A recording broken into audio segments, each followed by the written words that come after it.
Projeto Desmitificando o Direito está começando aqui na Livraria Saraiva. Quero agradecer a presença de vocês e quem vai estar assistindo na internet. O projeto já acontece há 9 anos aqui na Saraiva. Agradeço a Karina que está aqui, nosso parceiro, o Instituto de Desenvolvimento Cultural IDC, que colabora também com esse projeto nesse ano, está colaborando. E a gente sempre convida outras instituições e pessoas também, voluntariado, para fazer parte das práticas que a gente faz, tanto aqui como em outros lugares. O tema é criminologia e literatura. A proposta é trabalhar o livro On the Road, de carona com a geração Beat. O professor Felipe de Oliveira, que está aqui do meu lado, professor da PUC, ele desempenha suas atividades acadêmicas em ciências penais, em especial nas disciplinas de criminologia, direito penal e processo penal. E ele também tem projeto com música. E eu quero que depois tu conte para o pessoal. Obrigada pela presença e a gente está muito feliz de estar aqui contigo. Bom, Carol, obrigado pelo convite. Mais uma vez, parabéns pelo teu desprendimento, pela tua mobilidade, pela tua dedicação e pela tua capacidade de criar eventos e de desenvolver tão bem as questões, que eu digo assim, paralelas ao direito. O trabalho que tu desenvolve lá no Direito no Cárcere é fantástico. Tive o privilégio de poder participar contigo de um encontro esse ano e queria de público aqui te parabenizar por todas as tuas iniciativas. Bom, em primeiro lugar, eu queria agradecer a presença de todos, né? Hoje um dia frio, e vou já entrar direto no tema, para não nos estendermos muito, que é justamente a questão de analisar o livro do Jack Kerouac, On the Road, né? Ou Pé na Estrada, pela tradução em português. Justamente tentar fazer um diálogo entre criminologia e literatura, né? Tentar justamente estabelecer como nós podemos encontrar em determinados livros aspectos ou assuntos criminológicos ou identificar determinadas teorias criminológicas a partir daquilo que a literatura nos traz. E o livro do Kerouac por ser um livro digamos assim, um livro chave dentro da história da literatura do século XX, ele justamente é necessário que a gente faça essa análise, fundamentalmente porque ele é um livro que inaugura, digamos assim, uma contraposição cultural extremamente importante, que acontece nos Estados Unidos, na verdade como efeito do livro, não do livro, mas como um dos efeitos daquela época, mas fundamentalmente da geração. Isso vai acontecer já mais nos anos 60, mas essa história inicia bem antes, né? Essa história inicia em 1951, quando se publica, ou melhor, quando ele escreve em 18, 19 ou 20 dias o livro, né? E ele consegue só publicar esse livro 6 anos depois. Então, o On the Road ele é um livro, ele é tratado como a Bíblia da geração Beat, embora ele não tenha inaugurado o movimento Beat. Ele tem, digamos assim, toda uma magia em torno desse livro, uma magia que se refere desde como ele é escrito até a não publicação do texto original, que só vai ser publicado 50 anos depois. E que apesar disso, apesar de ter um efeito muito grande a edição que se faz quando se publica em 1957, que altera fundamentalmente a forma de escrita, inclusive, e aquilo que ele queria publicar, apesar de tudo isso, o livro ele é um livro que entra para a história e que marca uma geração de uma forma muito importante, justamente porque ele é um livro de vanguarda em termos, para mim, na minha percepção, fundamentalmente em termos de ausência de certeza da vida daquela época, né? Ele traz para dentro a incerteza, ele traz para a literatura e ele traz para o panorama do jovem, basicamente, a ideia de incerteza, algo que a gente só vai explorar em termos filosóficos ou em termos até literários lá a partir da década de 90, né? A partir da década de 80, década de 90, quando a gente começa a falar em pós-modernidade. Mas, bom, vamos entrar aí em relação ao que eu tinha preparado para vocês. Por que falar sobre isso, né? Onde que eu me aproximei desse livro para escrever sobre ele em relação à criminologia? Foi justamente a partir de um convite de um livro que vai ser lançado lá pela editora da PUC, em que alguns estudiosos, alguns professores de lá foram convidados para tratar de alguns desse diálogo. E o livro que eu escolhi justamente foi esse. Então, a partir desse texto que eu elaborei, eu adaptei, digamos assim, para a nossa conversa de hoje em dia, para a nossa conversa de hoje, e isso vai... Então eu vou utilizar, digamos assim, uma forma, vou botar, digamos assim, em 3 dimensões, né? Naquilo que está no meu texto aqui, em um breve esquema que eu organizei, vou procurar ler alguma coisa não do On the Road, mas de um outro livro que eu considero tão ou mais importante, de um autor que eu considero tão ou mais importante que o Jack Kerouac para a geração, que é o Allen Ginsberg, né? Então, e que é na verdade o primeiro livro em que nós verificamos de uma forma muito forte as características da geração beat. Bom, então a primeira questão que a gente pode falar em relação ao On the Road é justamente essa, afinal de contas, ele é tido como a Bíblia da geração beat, né? Mas por que se fala em geração beat? O que na verdade eles inauguraram? Né? Como é que nós vamos poder definir o que é essa geração? Se ela é um movimento, se ela é uma estética, se ela é um modelo, mas aquilo que dá, digamos assim, a roupagem, a ideia de geração beat é nada mais simples do que a amizade. Tá? É um grupo de amigos que, em conjunto, desenvolve e escreve de uma forma intensa, de uma forma absolutamente nova e rompendo com a estética literária existente nos Estados Unidos até então. Então, esse é o grande, digamos assim, talvez esse seja o grande elemento de identificação dos beats, a amizade. E mais do que isso, além dessa amizade existente entre eles, a gente vai perceber que a maioria das obras, né, a quase totalidade das obras, elas são obras quase que autobiográficas, né? Ou como eu costumo brincar, são bitográficas, né? Porque elas buscam justamente contar a história deles, histórias que eles vivenciaram, não necessariamente de uma forma fiel ao que ao que se colocou à frente deles, mas sim na forma como eles sentiram aquelas histórias. Isso vai ser muito perceptível, ou seja, como a carga emocional que vem da história, ela é muito mais profunda muitas vezes do que o próprio relato que eles colocam. E a grande dificuldade que se tem para sentir isso no texto é justamente quando a gente trata do texto em português. Essa é a principal dificuldade, né? Porque o texto em português do On the Road, ele não consegue, não por problema de tradução, mas sim porque ele é um texto em que o som dele ele é muito importante. Tá? Então não é a questão da tradução, a tradução ela é muito bem feita, a tradução foi o Peninha, inclusive, que fez a primeira tradução para o português, que é a tradução da LPM, e a tradução é muito bem feita. Agora, o problema é que tem jogos que ele faz com a língua inglesa que a gente não tem como fazer em português. Seria o mesmo que nós fizéssemos um texto jogando com a língua portuguesa, eles, em qualquer tradução no mundo não teria como se reprisar.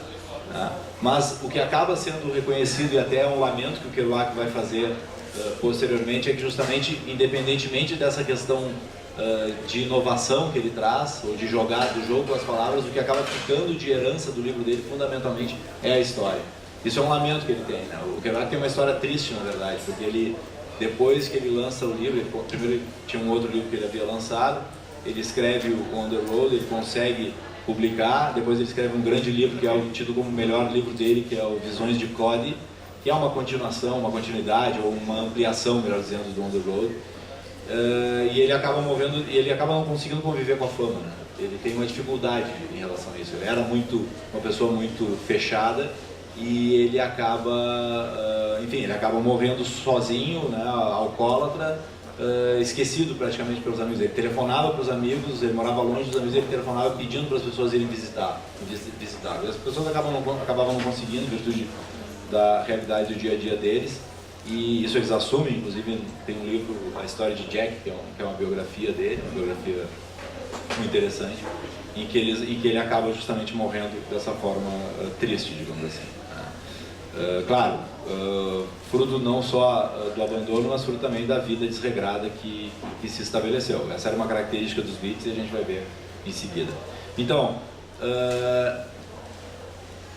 eles procuram, justamente pela forma de escrita deles, duas coisas: quebrar os padrões, né? Quebrar padrão literário e quebrar o padrão cultural vigente nos Estados Unidos naquela época. A gente está no pós-guerra, né? Eles começam a escrever lá ele viaja em 1948 e escreve em 1951. Então, é pós-guerra? Mas é um pós-guerra diferente do que a gente está acostumado a tratar de pós-guerra em termos europeus. Quando a gente fala em pós-guerra, geralmente a situação ela é caótica em termos financeiros, econômicos do país, e nos Estados Unidos não era assim. Entre 1940 e 1950, o crescimento do PIB nos Estados Unidos foi de 100 milhões de dólares. Entre 1950 e 1960, 400 milhões de dólares. Ou seja, era um país em franco crescimento econômico.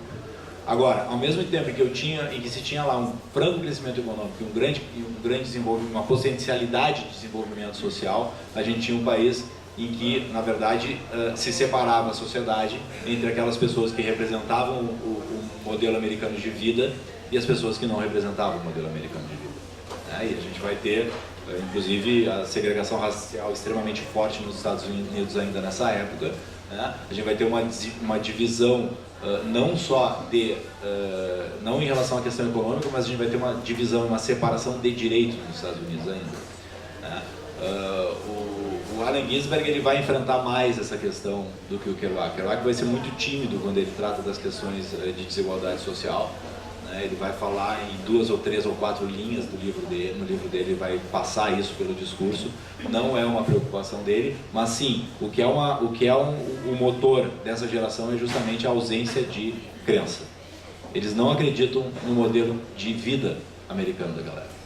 Eles não acreditam nos valores daquela sociedade, né? É uma forma de enfrentamento nihilista daquela realidade que se coloca na frente deles. Então eles buscam justamente se contrapor a isso. E aí o que o Kerouac faz? Ele vai cruzar os Estados Unidos, ele vai sair de Nova York, vai para o outro extremo, volta para Nova York, depois ele vai para o México, sobe e retorna para quê? Retorna para escrever. Quando ele retorna, ele senta um belo dia no quarto dele, no apartamento, ele pega um rolo de telex, tá? E ele coloca aquele rolo de telex na máquina e ele começa a escrever sem parar. Claro, com muita anfetamina, né?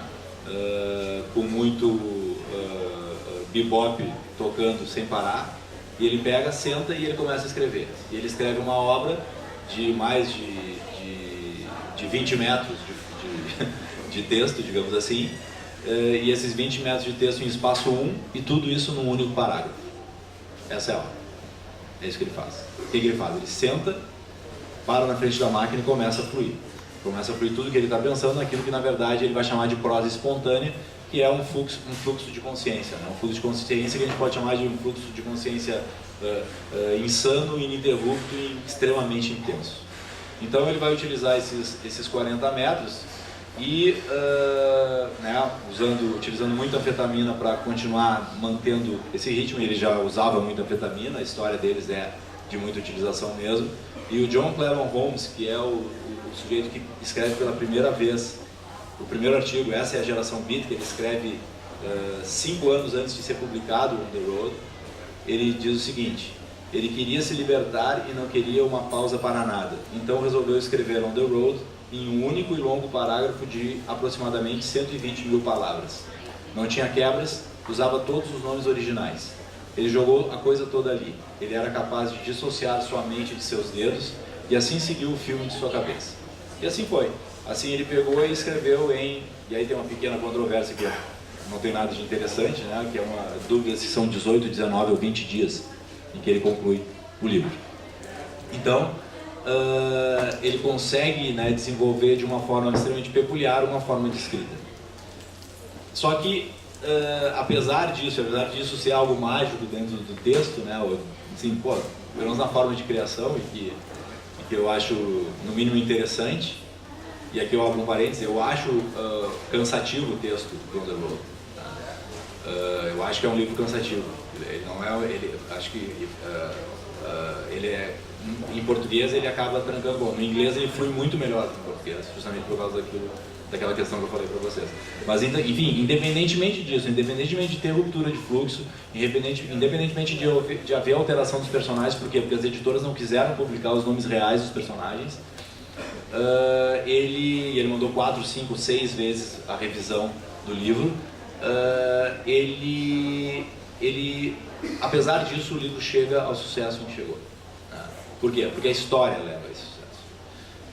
Tanto que no Visões de Code, que eu falei para vocês, ele consegue manter o fluxo intenso. Mas por quê? Porque ele já era um cara conhecido. Quando ele escreve Visões de Code, que é lá década de 60, final da década de 60, e foi publicado só uma versão parcial, a versão integral foi só depois que ele morre, e publicam como ele tinha escrito. Né? Por quê? Porque ele já era um sujeito de sucesso. As editoras na época não acreditavam que um livro de um parágrafo só poderia chegar ao sucesso que ele teve. Né? Então, apesar da alteração, o On the Road se transformou nessa lenda, né? Que é mesmo na versão editada e não na versão original, que acabou sendo publicada só 50 anos depois como uma forma de comemoração do sucesso de On the Road. Então, o porquê dessa história, né? Ou seja, apesar daquela legalidade americana, existiam donos dos Estados Unidos. E a partir dessa perspectiva de donos, esse grupo de pessoas, esse grupo de jovens entendia que faltava essência. Que eles não sentiam a vida no lugar onde eles viviam. E, consequentemente, o motor dessa geração é justamente se apoderar dessa vida, né? Sentir o autopertencimento em relação àquilo que eles conseguiam estabelecer e conseguiam inventar, digamos assim, a partir do modelo existente na época. Então, algo que é extremamente importante e interessante é justamente que eles colocam e trazem muito, é que eles saem do modelo ficcional americano. E eles trazem a realidade, fundamentalmente, trazem a realidade daquela pessoa que não é o sujeito tradicional nas histórias americanas. Embora a gente tivesse alguns autores que tratavam de questões sociais na ficção americana, as personagens dos livros não eram as pessoas que estavam à margem do modelo americano de vida, à margem do modelo tradicional. E o que a geração Beat faz é isso. Eles trazem aquelas pessoas que são marginalizadas para a história. O principal, o herói, digamos assim, do On the Road é o Neil Cassidy, que é o Dean Moriarty, que é, na verdade, o Neil Cassidy, que é um sujeito que o Jack Kerouac conheceu após já saber da existência dele, após um amigo ter mostrado uma carta para ele, e que é um sujeito que passou a vida em reformatórios, né, que teve uma vida extremamente complicada, que nasceu num trem indo para Denver, que a mãe abandonou ele quando ele era pequeno, que ele foi criado por um pai alcoólatra, que o pai era mendigo e alcoólatra. No início ele era barbeiro, depois a mulher abandona ele começa a beber e ele é um mendigo e alcoólatra. Então, a vida do Neil Cassidy, ela é justamente uma vida marginal. Ela é uma vida totalmente fora do modelo de sociedade americano, digamos assim, do qual se contavam as histórias. E ele, aos 21 anos, ele já tinha furtado mais de 500 carros. Ele era um sujeito que usava drogas de uma forma bastante intensa e tinha uma vida sexual extremamente intensa, né? Praticava orgias o tempo todo, mantinha relações homossexuais e relações heterossexuais, né? Tinha namoradas, mas ao mesmo tempo fazia sexo com seus amigos, e ele rompia com os padrões, né? Tal qual outros integrantes dessa geração também rompiam com o padrão. E apesar de romper com esse padrão, o que os autores, né, e fundamentalmente, né, eu acho que quando a gente fala em geração Beat, a gente pode falar em 3 autores que são os fundamentais, né, que é o Burroughs, que é o Ginsberg e que é o Kerouac. O que eles faziam era justamente, embora o Burroughs não gostasse do Neil Cassidy, enfim, mas fundamentalmente o que o Kerouac faz e o que o Ginsberg acaba fazendo é justamente beatificar esses sujeitos. E aí mais um jogo da palavra beat, né? É beatificar essas pessoas que não têm as suas histórias contadas, que são pessoas que se contrapõem ao modelo social vigente, que são pessoas que se possuiriam adequação à ideia de desvio, até eventualmente à ideia de criminalidade, e trazem essas pessoas a partir de uma ideia de beatificação. Tem um trecho, esse é o livro do Allen Ginsberg, que é o Uivo, né? E no Uivo ele tem uma parte do Uivo que se chama Nota de Rodapé para o Uivo. E ele vai dizer, e eu não vou ler todo, né? até porque tem crianças aqui no ambiente, mas eu vou ler fundamentalmente a parte que nos diz respeito, digamos assim. Deixa eu só ver se tem... Ele vai dizer o seguinte: santo, santo, santo, santo, santo, santo. Santo, santo, santo, santo, santo. O mundo é santo, a alma é santa, a pele é santa, o nariz é santo, tudo é santo, todos são santos, todo lugar é santo, todo dia é eternidade, todo mundo é um anjo. O vagabundo é tão santo quanto o serafim, o louco é tão santo quanto você, minha alma, é santa. A máquina de escrever é santa, o poema é santo, a voz é santa e os ouvintes são santos, o êxtase é santo. Santo Peter, Santo Allen, Santo Salomon, Santo Lucien, Santo Kerouac, Santo Hank, Santo Burroughs, Santo Cassidy. Santos os mendigos desconhecidos, sofredores, santos os horrendos anjos humanos. Tá? Então ele acaba fazendo, na verdade, indicação, ou quando ele trata como santos ali, o próprio Kerouac, quando ele trata o Lucien quem é? É o Lucien Carr, que foi desligado de Columbia e preso depois de haver esfaqueado e morto Dave Cameron, homossexual amigo de Burroughs, que o assediava em um escândalo noticiado na imprensa, que também envolveu Kerouac, que o havia ajudado a esconder-se e ocultar provas. Condenado, Carr desligou-se do grupo e pediu para que seu nome não fosse mais citado, e a identidade dos personagens baseados nele, criados por Kerouac e Ginsberg, não fosse revelada, mas continuou correspondendo-se com Ginsberg. Então, o Lucien Carr pediu para ser afastado. Depois que ele morreu, se publicou um livro, uma história, contando essa questão do homicídio aqui, que é justamente os hipopótamos cozidos nos tanques, acho que essa é a tradução. E que justamente, enfim, vai buscar. E depois ele vai falar do Hank aqui, que aos 50 anos chegou a estar preso em Sing Sing, penitenciário. E os demais personagens da mesma frase já são citados, Neil Cassidy e William Burroughs. Ou seja, vai se trazer para a questão da ideia de santificação essas pessoas. Detalhe, Ginsberg é judeu, não é cristão. Tá? Kerouac é um cristão e um cristão religioso, é um católico religioso. Ou seja, apesar da questão religiosa, eles tinham crenças diferentes, né? E por exemplo, o Ginsberg na verdade é ateu, né? Ele é judeu, mas ele acaba mudando várias vezes de culto e depois ele acaba reconhecendo a inexistência acaba entendendo, não havendo nada que, digamos assim, traga as respostas dele. Vai ter experiências no hinduísmo, etc. Mas, fundamentalmente, eles trazem... O que ele está querendo dizer com isso aqui?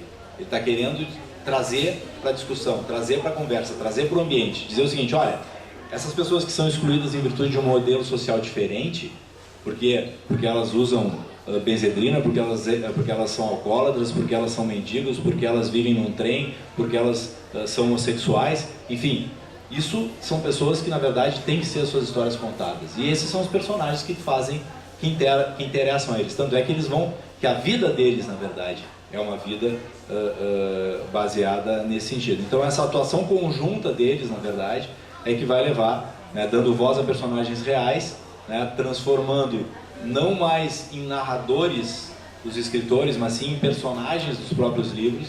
Isso vai ser uma característica extremamente marcante da geração Beat ao tratar, quando ela ingressa fundamentalmente no cenário.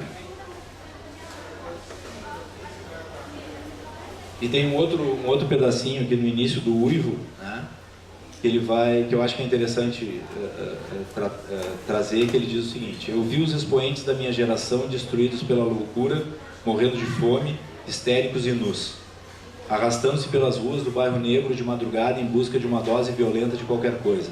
Hipsters, com cabeça de anjo, ansiando pelo antigo contato celestial com o dínamo estrelado da maquinaria da noite.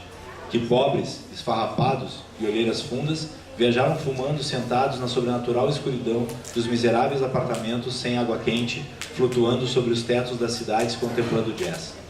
Que desnudaram seus cérebros sob o céu do elevado e viram anjos maometanos cambaleando iluminados nos telhados das casas de cômodos. Então, quer dizer, a linha dele, né, é uma linha justamente que vai buscar romper com aquele modelo ficcional. Então, eles trazem a primeira pessoa na criação literária e tratam fundamentalmente da questão do homem concreto, né? Do homem presente, né? Em que justamente eles vão tratar fundamentalmente a ideia dessas pessoas à margem, que são na verdade os outsiders, né? Aquelas pessoas que estão à margem e aquelas pessoas que o Becker vai tratar, né, no livro chamado Outsiders, justamente que são aquelas pessoas que não representam o modelo social vigente e que, consequentemente, as condutas daquelas pessoas são tidas como condutas desviadas. E aí a gente já vai, nós vamos entrar nisso um pouquinho mais à frente. Também, tá? Então é isso, né? Essa é uma característica, digamos assim, da questão beat. Eu acho que tem uma parte do texto aqui que eu tinha escrito que eu acho que é uma parte importante, né? Eu gostei da forma que ficou escrito isso aqui e acho que gostaria, na verdade, de dividir com vocês. Diz assim: é um livro quase autobiográfico, porque o que era beat era sobre si. Sob a alcunha de Sal Paradise, traz histórias entrecruzadas dele e de vários amigos que desbravam em conjunto, em paralelo ou em momentos diferentes o território norte-americano. O objetivo de Sal era desbravar, captar e abraçar o oeste, não mais com cavalos e carroças, mas galopando por meio de caronas, trens de carga e, mesmo que isso fizesse com que se decepcionasse consigo, numa confortável poltrona de um ônibus. Ou seja, a forma de cruzar o país ela é totalmente errante, ela é totalmente incerta, porque tem uma parte que chega a ser cômica no início do livro, em que ele resolve sair, quando ele vai embora. E quando ele sai de Nova York, ele se dá conta que ele faz um caminho errado e ele está numa estrada deserta em que ele não tem possibilidade de carona para conseguir chegar onde ele quer chegar, que é cruzar os Estados Unidos. Ele se deu conta que ele fez o caminho errado. E aí o que ele faz? Ele pega a volta para Nova York, aí ele pega um ônibus e vai para Chicago de ônibus, né? Quer dizer, totalmente ao contrário do que ele imaginava e do que ele idealizava em termos de viagem. Mas isso só demonstra o quê? Demonstra a incerteza daquele momento, a incerteza daquela viagem que ele ia fazer e que o fundamental era cruzar, né? O fundamental era poder viajar dentro daquela atmosfera que eles acabaram estabelecendo, né? Uma atmosfera que justamente buscava se contrapor ao modelo social vigente. Eu já falei.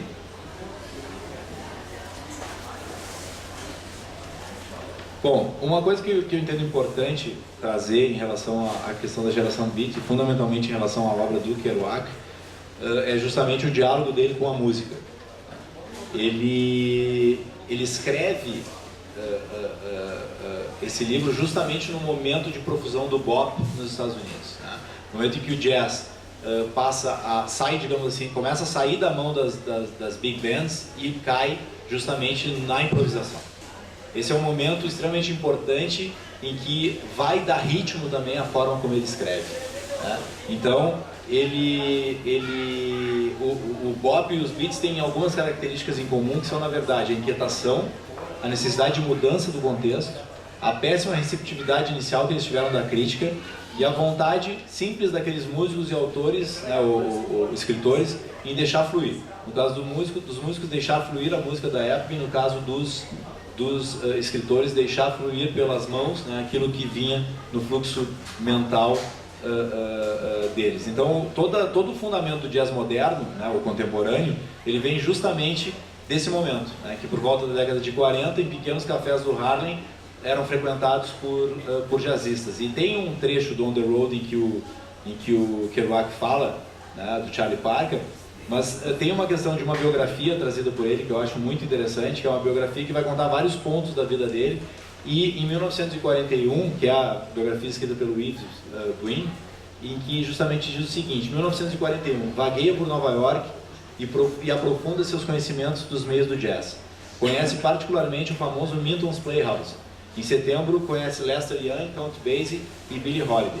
E a questão é a seguinte, né? O Minton's Playhouse, na verdade, ele é o berço do bop, né? O que acontecia? Esses músicos, né, nada menos do que Dizzy Gillespie, Thelonious Monk, Charlie Parker, eles saíam dos trabalhos deles nas bandas de noite, e o que eles faziam? Eles iam de madrugada, ou próximo da meia-noite, justamente para o Minton's Place. E lá no Mintons eles sentavam e começavam a tocar, improvisando, e aquilo na verdade é a matriz, digamos assim, a base do jazz contemporâneo, e que justamente vai ser onde, por exemplo, o Miles Davis vai chegar ao momento ao ápice da carreira dele, né? Então, por quê? Baseado na espontaneidade, né? O Thelonious Monk ele vai dizer lá pela Santa, ninguém pretendia fazer algo novo, o negócio era tocar, e isso era tudo. Ou seja, era espontaneidade. A mesma espontaneidade que o Jack Kerouac vai dizer quando ele escreve, é perguntado para ele sobre a forma de escrita, ele vai dizer, era simplesmente escrever, aceite como é, aceite como sai. Então, isso na verdade era a forma, digamos assim, a mesma forma, a mesma lógica de escrita, era a mesma lógica de música, né? O que eu acho que é rico em termos de conversa das artes. E ele vai escrever no On the Road, ele vai usar um trecho que vai dizer o seguinte: nessa época, 1947, o bop se alastrava loucamente pela América. Os caras no lucro continuavam soprando, mas com o ar fatigado, porque o bop estava em algum ponto entre o período ornitológico de Charlie Parker e o outro período que começou com Miles Davis. Então, período ornitológico, né? Para ver a questão como ele fala, né? O apelido do Charlie Parker era The Bird, né? Então por isso a brincadeira do ornitológico. Então ele está preocupado muito mais em jogar as palavras no texto, né, do que efetivamente ser ser extremamente fiel, digamos assim, à questão. Mas sem dúvida nenhuma é um relato de alguém que não foi simplesmente não acompanhou, não pesquisou simplesmente a história da música, ou ouviu a história, é alguém que viu o nascimento daquele modelo musical, alguém que estava lá no Minton's Place quando os músicos iam para lá depois de trabalhar nas grandes bandas e colocavam para fora toda a improvisação. Bom, em relação, fundamentalmente, né, ao que a gente pode tratar, ou tentar tratar do pensamento sociológico ou criminológico do Na Estrada, né, a gente vai perceber justamente, acho que o primeiro ponto importante é o olhar. Né? O olhar para a margem, né, algo que efetivamente falta, né, algo que efetivamente falta antes e sempre falta, o olhar para a margem, o olhar para o marginal e tentar contar as histórias da marginalidade. Né? Por quê? Justamente porque se a gente for analisar discursos sociológicos, né, a gente vai chegar na teoria estrutural funcionalista do desvio, né, que o Durkheim vai desenvolver e que o Barata vai trazer para a criminologia, justamente como o desvio sociológico ou o ato delinquente dentro da perspectiva criminal, ele na verdade se constitui um elemento necessário dentro da sociedade. Por quê? Porque ele é um instrumento que acaba abrindo caminhos dentro da sociedade para as transformações necessárias. Né? O que a gente também vai poder perceber dentro da própria ideia de niilismo desses autores. Porque no momento em que se rompe com as regras, se abrem novas possibilidades de estabelecimento de novas regras. E acho que isso é o inquietante quando a gente trata de delitos, né, e quando a gente trata de condutas desviadas. Por quê? Porque elas, na verdade, trazem, né, uma antecipação da moral futura. Até 1967, a homossexualidade ela era crime na Inglaterra. Isso muda. Por quê? Porque há justamente uma contraposição social que se coloca aquele modelo para a partir daí, ou seja, uma contraposição àquela regra, àquela norma, para que justamente se altere a moral futura. E em vários pontos históricos, ou perspectivas históricas, ou fatos históricos, nós vamos perceber isso. Porque geralmente, por exemplo, o próprio Gandhi num determinado momento histórico, ele era o quê? Ele era um sujeito que praticava condutas em contraposição à ordem jurídica vigente na Índia. Martin Luther King fazia isso, Nelson Mandela fazia isso, Tiradentes, entre aspas, né? Hoje tem teorias que dizem que a história não é verdadeira, mas enfim, também se colocava dessa forma. Ou seja, se contrapunha a uma ordem vigente. E a contraposição à ordem vigente, sempre pela ordem vigente, ela é vista como um ato ou desviado dentro de uma perspectiva sociológica ou criminoso dentro da perspectiva criminal. Então, vai se buscar a criminalização, que é, entre parênteses, o que a gente vê hoje, né, abrindo um pequeno parênteses, a criminalização das manifestações dos movimentos sociais. Eu vou tratar isso como um caso de polícia. A questão da droga, eu vou tratar isso como um caso de polícia, em vez de tratar isso como uma questão de saúde. Hoje a gente tem aqui no Uruguai a descriminalização, né, ou a regulamentação, até prefiro tratar a descriminalização regulamentada da droga. Então, quer dizer, a gente vai ter condutas contrárias à ordem vigente que são, na verdade, antecipações da moral futura. E o Durkheim vai identificar isso, o Barada vai trazer para a questão do crime, e a gente também pode transpor isso para a ideia do niilismo. Por quê? Porque ele se contrapõe, desacredita, tenta desconstruir concepções vigentes em um determinado momento histórico. Ou seja, tem importância esses elementos para a constituição da sociedade, mesmo que eles gerem insegurança, mesmo que eles gerem inquietação, mesmo que eles gerem intranquilidade.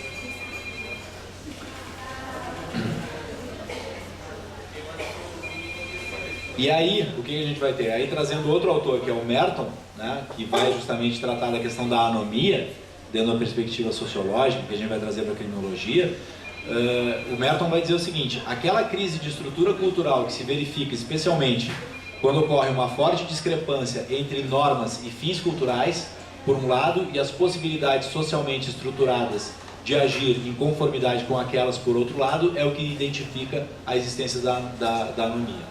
Então, o que eu tenho aí? Um conflito entre normas e fins culturais, entre possibilidades socialmente estruturadas e os fins culturais exigidos. E justamente a isso a geração beat se contrapõe.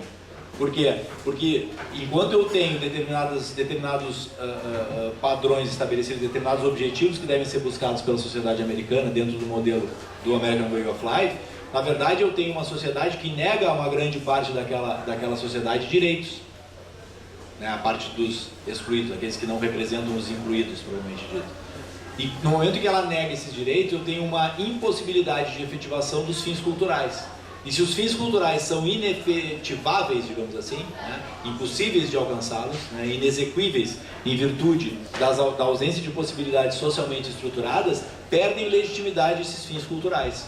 O que abre justamente a existência de uma ausência de valor desses fins culturais e, consequentemente, de uma ausência de normas que possam estabelecer, que possam exigir o alcance desses fins culturais.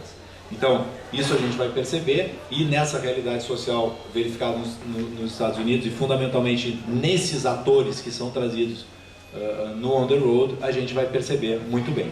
Outra questão que eu acho interessante trazer em termos de criminologia é justamente a questão da associação diferencial trazida pelo Sutherland, né? A teoria da associação diferencial que o Sutherland vai utilizar,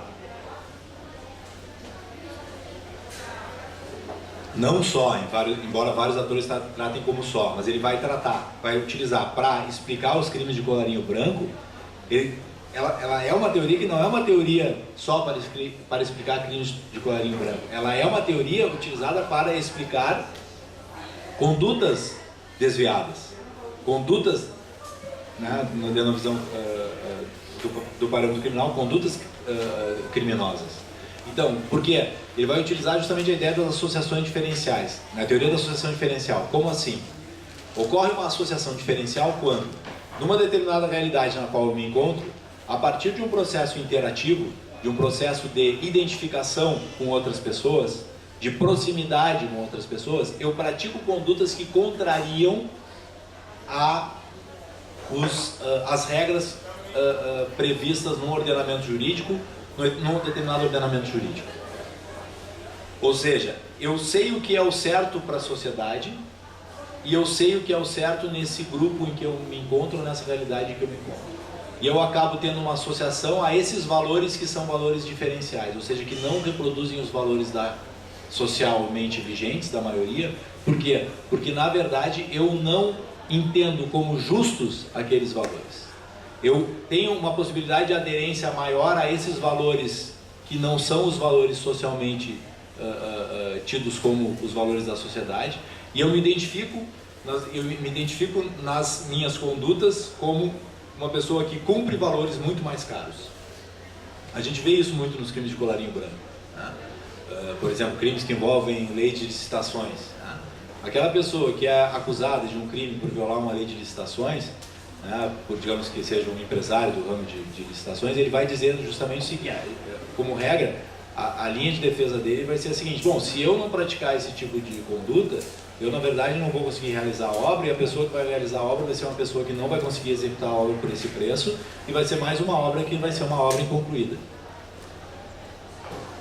Ou seja, vai se perceber justamente um discurso de valorização daquela conduta desviada dele. A pessoa que sonega o imposto, ela vai sonegar aquele imposto dizendo o seguinte, olha, pensando dessa forma, na verdade o Estado não cumpre as finalidades dele quando ele cobra a alta carga de impostos que ele cobra.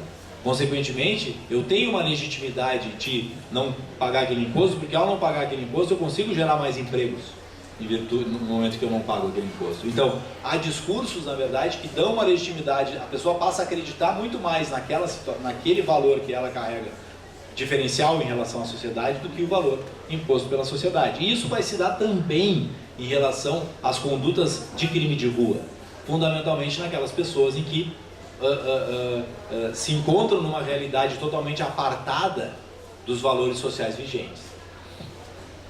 E aqui um pequeno relato, né? O Neil Cassidy, ele nascido em uma estação, como eu já falei, né? Nascido em uma estação de trem, abandonado pela mãe, criado pelo pai, um quase mendigo e alcoólatra, desde os 6 anos de idade prestava depoimentos mentirosos em tribunais para poder devolver o pai à liberdade. Era um pedinte nas ruas, a dissimular situações para entregar o dinheiro ao pai bêbado escondido em algum ponto da calçada. Frequentador de salas de bilhar desde a infância, criou-se e foi ensinado em meio a uma necessidade de ser mais rápido que o tempo e envelhecer antes de sua idade. Conta, a lenda que o Neil Cassidy teve a primeira relação sexual dele com 9 anos de idade. Se é verdade ou se é lenda, não interessa, mas isso, na verdade, o fato de existir essa lenda demonstra, né, o quanto o tamanho do amadurecimento precoce que ele teve que ter em virtude da realidade na qual ele estava inserido. Era muito mais vantajoso ou próximo ou coerente infringir a lei, né? E daí em Dean, ou New, a teoria das suas associações diferenciais de Sutherland serve como uma luva. O indivíduo aprende o modelo de comportamento da organização social diferenciada em que se encontra. Organização social diferenciada em relação ao modelo de funcionamento social oficial vigente. Então, ele aprende pelo contato diferencial, né? Então, e consequentemente ele vai justamente chegar a essa prática de condutas que são condutas desviadas, mas que na visão Beach são condutas que não são desviadas, são condutas que merecem ser saudadas, digamos assim. Tanto é que o herói do livro, que depois inclusive é o herói que trai o autor, que abandona o autor em determinado momento que ele está doente no México, ele a primeira frase do livro fala nele e a última frase do livro fala nele. Ele é, entre aspas, um transgressor, né? Ele é um transgressor da moral ou das regras sociais vigentes na época. Trazendo alguns outros autores, né, justamente em relação a essa questão de desvio, análise do conflito entre o grupo e a comunidade, o Roberto Bergali vai trazer o Tannenbaum e o Tannenbaum vai dizer o seguinte: o enquadramento do comportamento desviado tem origem no conflito de valores entre aquele que viola as regras e a comunidade, no qual se dão duas definições opostas da situação. Para quem as viola, a princípio, o comportamento ao qual se vincula pode ser aceitável, não danoso ou de menor importância. Para a comunidade, por outro lado, tal comportamento pode adquirir o aspecto, e geralmente o é, de uma lesão, dano ou desvio, com a exigência paralela do controle, admoestação, correção ou castigo. É o que o Howard Becker vai dizer no Outsiders também, né, em que justamente vai buscar identificar essa questão da separação. Separação que, inclusive, uma hora o Kerouac vai encontrar no livro, justamente no começo, quando ele percebe uma ruptura social entre os dois grupos que ele tinha amigos, né? Um grupo que vai rejeitar a chegada do Cassidy, né, do Jim Moriarty em Nova York, ou seja, vai deixar ele de lado, e o outro grupo que vai trazer o Jim Moriarty, porque, enfim, ele acaba representando tudo aquilo de instabilidade, tudo aquilo de transgressão, tudo aquilo de liberdade sexual que aqueles jovens acreditavam. Tem um texto que eu, dentro da pesquisa do arquivo, achei interessante, que é um livro de psicologia social de 1948, escrito pelo Otto Klinneberg, em que ele não é trazido pelos autores de criminologia, não é lembrado, não é trazido, não sei se não é pesquisado, enfim, mas que ele vai analisar a questão dos fatores sociais na delinquência. E ele diz o seguinte: catalogar arbitrariamente homens que cometeram toda espécie de crimes diferentes num grupo e proceder a uma generalização acerca deles é tão ridículo quanto seria generalizar a respeito de hábitos e caráter de qualquer ordem de homens escolhida ao acaso, legisladores, frequentadores de teatro ou artistas ambulantes, ou esboçar conclusões sobre as características psicológicas dos homens de olhos azuis ou dos que usam sapatos de couro curtido. O criminoso, como é descrito geralmente, possui tanta experiência objetiva quanto o Equador, né? Ou seja, ele está dizendo na verdade que essa separação entre criminoso e normal nem sempre pode ser delineada com clareza e precisão, porque daí as pesquisas daquela época já vão dizer que as pessoas, que os jovens universitários, 99% deles, a partir de uma pesquisa de Wallerstein e Weil, vão ter praticado algum ato contrário ao direito. Então, essa, digamos assim, eu acho que são as principais, é o principal diálogo que a gente pode estabelecer entre o On the Road e as teorias sociológicas ou criminológicas que vão tratar justamente do desvio. E, fundamentalmente, né, eu acho que tem 2 pontos que eu acho que são os 2 pontos de vanguarda desse livro, que eu acho que a gente pode até dizer que é um livro, apesar da época, um livro pós-moderno, né, que é justamente a questão da incerteza, né? A incerteza é o padrão do livro. A gente nunca sabe quando um determinado personagem vai surgir, a gente não sabe nunca onde é que o Dean Moriarty está. Num determinado momento ele se encontra do nada ele se encontra com o Saul Paradise, depois ele desaparece, aí ele vai encontrar o Saul Paradise em outro momento, ele combina de se encontrar com o Saul Paradise daqui 3 meses, na semana seguinte ele chegou. Então, quer dizer, é a incerteza permanente, assim como é a incerteza de como vai se dar a viagem, a incerteza para onde se vai, a incerteza de onde vai se dormir, a incerteza do que vai se comer, a incerteza permanente, digamos assim, da pessoa naquele momento, naquela história, que, na verdade, né, demonstra a incerteza do momento que se vivia, né, demonstra a instabilidade, né, que talvez, né, se constitua na principal característica do Moriarty. E aí, trazendo o Lyotard, quando vai tratar, enfim, de questões referentes à pós-modernidade, na condição pós-moderna, em 1979, daí ele vai sustentar que o contrato temporário suplanta de fato a instituição permanente de matérias profissionais, afetivas, sexuais, culturais, familiares e internacionais, como nos negócios políticos.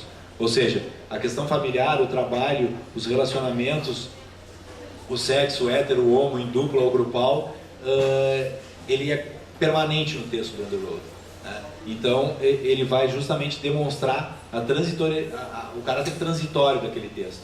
Ele vai buscar justamente demonstrar a incerteza vigente naquela época, e eu acho que sim, dá para tentar ser um pouco... Dá para ter coragem, digamos assim, para dizer que ele é um texto que tem características muito além do seu tempo, né? Características 20 ou 30 anos além do seu tempo, o que talvez tenha justamente levado a esse texto ser um texto, apesar de ter, digamos, aquilo dentro da estética dele, algo totalmente contrário à estética vigente, de certa forma até que às vezes fica um pouco cansativo, né? Ou no mínimo feio na hora de olhar para o texto. O conteúdo dessa história ele acaba trazendo efeitos, né, e acaba levando, digamos assim, a momentos e movimentos de contracultura que vão, né, tudo aquilo que acontece a partir da década de 60 tem origem, né, pode-se dizer que tem origem sim nesse movimento literário norte-americano que acabou produzindo que acabou sendo tão frutífero, né? Então, obrigado pela atenção de vocês e estou à disposição aí.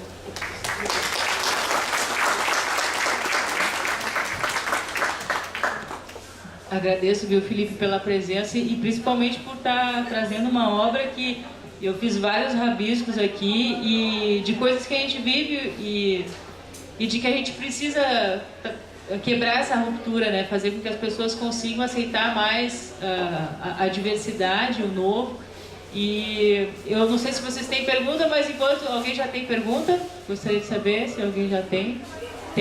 Vou passar para ela e agradecer a presença do Jornal do Comércio e da tua pessoa que está aqui fazendo a cobertura. Depois eu tenho uma pergunta também.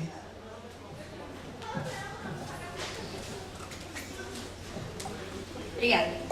Eu queria saber como que fica a questão da justificação, porque assim, um transgressor, mesmo que ele tenha todo um histórico familiar, o que possa justificar esse tipo de comportamento, provavelmente vai ter pessoas na mesma condição que ele que não vão agir da mesma forma. E aí, até na questão do livro, o Dean ele é transgressor de certas formas e outras ele é visto com preconceito mesmo. Então tem todo esse paradoxo daí. Eu queria saber um pouquinho mais sobre isso.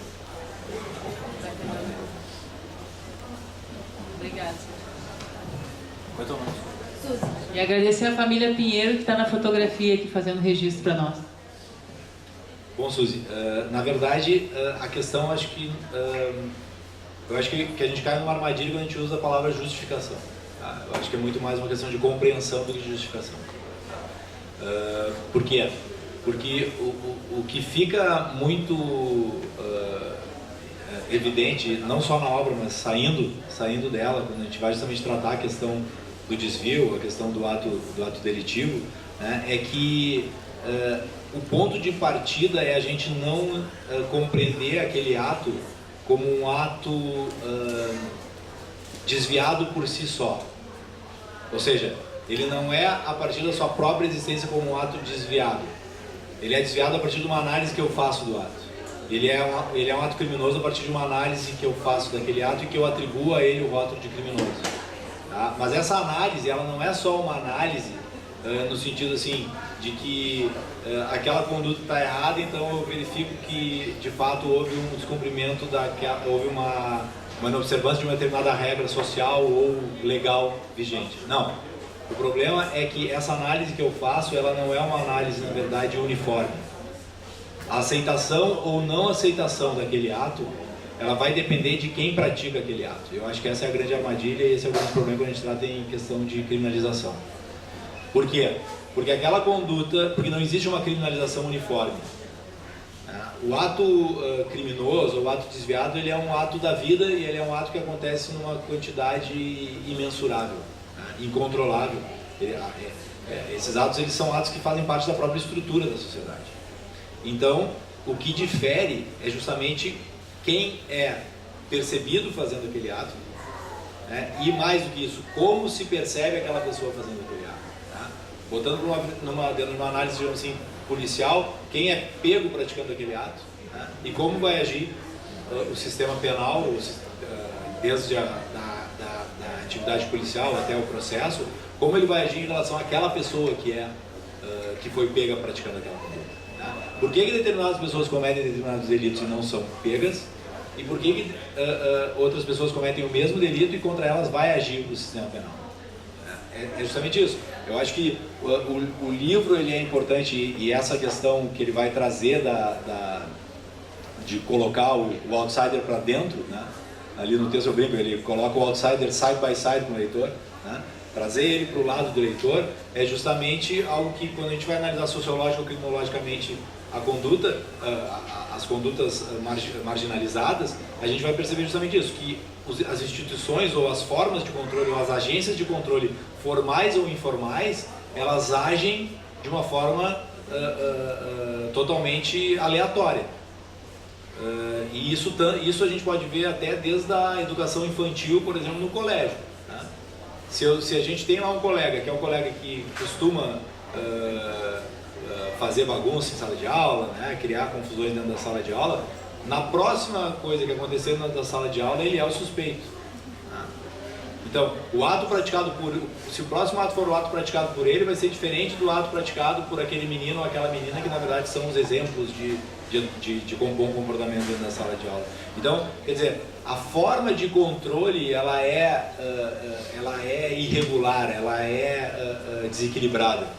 Isso a gente vai ter também no funcionamento das agências de controle. Né? Eu costumo brincar, se eu tiver 5 jovens, né, fazendo uma rodinha numa esquina no bairro Rubem Berta e passar uma viatura da Brigada Militar, a abordagem que vai se fazer vai ser diferente de uma abordagem de que tenha também 5 jovens da mesma idade, mais bem vestidos, na esquina da Padre Chagas com a Luciana de Abreu.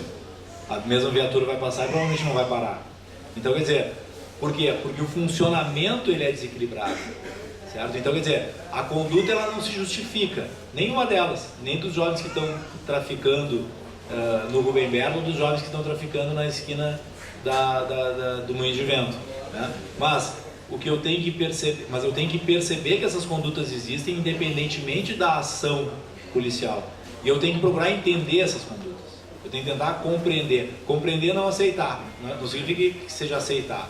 Eu, por exemplo, eu tenho uma posição favorável à descriminalização das drogas e respeito todos os respeito o posicionamento contrário, né? Agora, seja em relação seja favorável ou contrário, a gente tem que procurar compreender aquilo que a Ana Arendt, na verdade, fala lá no Eichmann, né? Ou seja, eu não estou justificando, o que eu quero é compreender a situação, eu quero entender, né? Porque a gente precisa entender para poder enfrentar qualquer problema. Quer complementar a pergunta, alguma coisa? Eu coloquei assim, né? Ele já naquela época já estava prevendo os contratos de namoro, né? Quando ele falava isso, hoje em dia a gente pode falar isso também. E eu coloquei assim, se nós estamos percebendo como nós estamos, né? Se nós estamos preparados para tratar desses desvios de comportamento sem as prisões, né? E coloco um exemplo disso, um rapaz que passou pelo projeto lá no presídio Direito no Cárcere, que a gente faz lá, e ele ficou 2 anos e meio preso por roubo de um óculos. E pequenos roubos assim. Quanto custa isso, né, para nós, né, para o Estado? E essa política que a gente ainda tem hoje, o que falta para a gente se sensibilizar assim? Eu roubei teu óculos, não estou dizendo que está certo eu roubar teu óculos, mas eu entender que ficar 2 anos preso na situação que a gente tem não vai adiantar em nada, com certeza vai piorar, né, pelo ambiente, e não é uma forma de inclusão, né? É justamente a questão de a gente sempre manter a margem aqueles que por um desvio, né, de conduta, de padrão, cometeu ali um delito, né? Esse é o grande dilema que a gente se encontra, né? Ou seja, como é que vai se dar a resposta às infrações penais. Eu penso que tem que se restringir ao máximo a limitação à liberdade, né? Eu penso que só determinados crimes devem ser objeto de prisão. Porque nós chegamos num momento de tal falência do nosso sistema prisional que colocar alguém para dentro do sistema prisional hoje, conforme, enfim, né, não sou eu que estou dizendo isso, né, mas conforme a gente inclusive vê nas próprias notícias da imprensa, recentemente teve uma reportagem da Rádio Gaúcha sobre tal fato, que não era nenhuma novidade, que é algo que existe no Presídio Central há 10, 20 anos, ou 10 anos pelo menos, que é justamente a gente acaba alimentando esse sistema de violência. Esse é o principal problema. O sujeito ingressa para o estabelecimento prisional lá porque praticou um crime porque roubou os óculos, ou porque tentou roubar, tentou assaltar alguém com uma faquinha de serra, tentou subtrair uma carteira, acabou sendo preso por tentativa de roubo. A pessoa entra para dentro do estabelecimento que não se tem mais controle desse estabelecimento. Então esse é o problema. Então esse controle acaba sendo um controle interno, um controle feito pelas facções dentro do presídio. E no momento em que se o sujeito ingressa para uma dessas facções, porque ao ingressar numa galeria